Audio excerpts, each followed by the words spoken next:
Okay, so the first thing is I just want to start with the propaganda war that has been launched against us over the last bit. And there was a study done by a researcher in Dublin City University called Kieran, and she looked at how the government won the yes vote on the Lisbon II Treaty. We voted no the first time, but we gave them the wrong answer, so they wanted us to vote a second time. And she made really two important points about that referendum. The first was that the government and the EU spent €10 million on getting a yes vote, and the no side had €1 million. Now, if you travel around the country at the moment, you'll see all these yes posters, and you'll see hardly any no poster. The reason is each poster costs around €4 or €5 to produce, so they have the money, right? And the second thing they do is they try to frighten people. And the way they put it on the Lisbon II referendum was, these are the slogans: vote yes to jobs, ruin our renewal. And the idea was that if we voted yes, jobs would come, and of course we know what happened. We voted yes, unfortunately, and unemployment doubled. And the same old game is starting again this time. The idea is they're not talking what's actually in the treaty, but they're warning people that if you vote no, the ATM machines are going to seize up, and eventually there'll be no money for social welfare, the gardening, and so on, and we all be eating grass, so there's no point looking at what's actually in the treaty. And that's the style of argument, disgraceful style of argument, that has been put across. Now, I want to really just concentrate on what's actually in the treaty, and I'll come at the end to their argument. So first of all, the Fiscal Treaty it was born on the 9th of December last year. It was when the euro looked as if it was about to collapse. But two countries decided they weren't having anything to do with it. That was Britain and the Czech Republic. Now you'll notice the Czech Republic, there's been no mass flight of capital, or the ATM machines, I think, are still working in England. But these two countries have nothing to do with the Fiscal Treaty. Now if any of us here were to say, listen, the euro's in crisis, what are we going to do about it? Some of the things you might look at would be speculation by the banks. That we've moved to a casino economy where it's like one massive gambling den. And you might try to ban that. There's nothing in the treaty about that. Nor is there anything in the treaty about what's often called the imbalances, the huge savings in countries like Germany and the big debts in countries like Spain and Ireland. The only thing the treaty does is it's about public spending. So this is a treaty to stop the citizens spending money on hospitals, schools, social welfare and so on. That's the only thing this treaty is about. And that is a completely wrong analysis of what caused the economic crisis. Now I know you've been told, constantly we have a problem with public spending in Ireland. We did not have a problem with public spending in Ireland up to 2007. You might argue there was too much reliance on property, that's fair enough. But it's not the case that the Irish government was spending too much up to 2007. The government that was spending, if you want to put it in those terms, too much was Germany. Germany was spending more than the EU targets. Ireland was spending far less. Ireland got the crash. Germany has continued to grow. So this treaty will do nothing to prevent a crash in the future. All it's about is controlling public spending. You just need to know really three things about the treaty. It's only an 11-page document. It's quite simple. Well, in some ways it's quite simple this time. So it's got three things you need to know about it. The first is that the budget must be balanced. Forget the word structural deficit for a minute, right? The budget must be balanced. If the government takes in 30 billion in taxes, it can only spend 30 billion plus a few cents extra on public services. That's the first thing it says. Now, I just want you to think about that for a minute, because on the surface that sounds reasonable.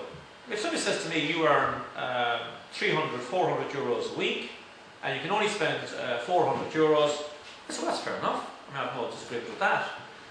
But the problem is, a country is not like an individual, and you can't run a country like the way you run an individual savings. And I put it like this: Ireland at the moment is stuck in recession. I mean, everybody knows that. And the reason why it's in recession is that people do not have money in their pockets, people's wages have been cut, people's social welfare has been cut, people are not spending. And the people who do have money, they're not investing in the economy. They're investing in property in Britain and so on. They're not investing here, right? So there's no money going into this economy, and so the recession continues. The only way you could break that cycle is if the government starts investing, right? The government needs, in a recession, to get an economy going again by, for example, having a public works program. Putting people to work, let them pay taxes, and then they in turn get the economy going again. Now that's argued, what I just summarised there is a view that was argued by people like Kieran, who was an economist in the 1930s. It was basic stuff. Under this treaty, you will not be allowed to do this. Now, I might be right or wrong on that, but this treaty makes it illegal. It is illegal. It's in law. In law, you will not be able to spend to help an economy get out of recession. That is a really serious change in terms of what's happening in the country. Now, the second is a little bit more complicated and involves a little bit of mathematics.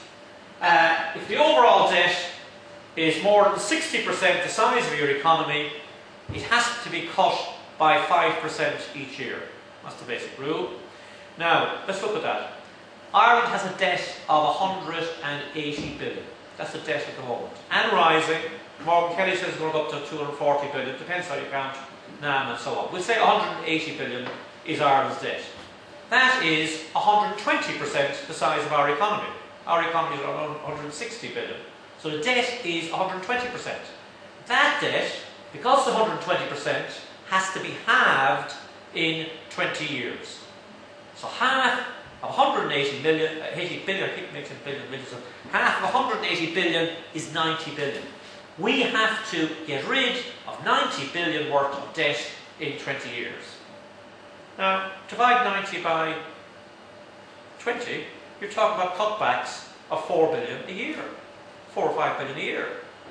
So what this treaty is telling people is we're going to be cutting back by 4 or 5 billion a year for 20 years.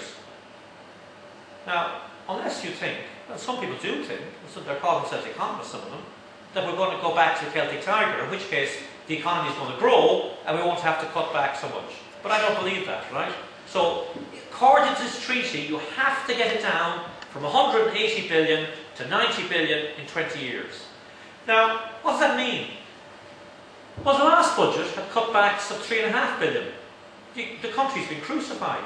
I mean, there's people, we have the property charges, we're going to have cutbacks in the hospitals. That's what it means in real terms. Cutbacks of 5 billion a year means that we spend each year 5 billion on running the primary and the secondary schools. So you might as well tell people, close them down for a year to get your debt down. That's the type of cutbacks you're talking about if you vote for this treaty.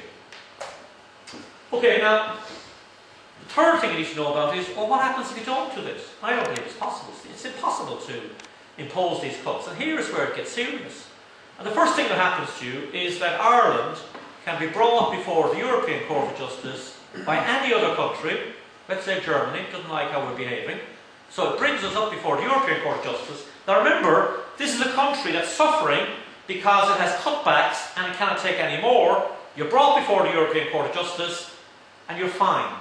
And you're fined 1% the size of your economy, which works out at 160 million. So apart from helping you, you get another, if you like, debt on top of that, a fine of 160 million. That's bad. But then there's another article which is even worse. And it says, if you miss these targets, the EU Commission gets to decide guidelines which determine, this is a quote, the nature, the size and time frame of the corrective action to be taken. And then they throw in some reference to with respect to national parliament. But they get to decide the nature, size and time frame of the corrective action. What's that mean in English? It means they decide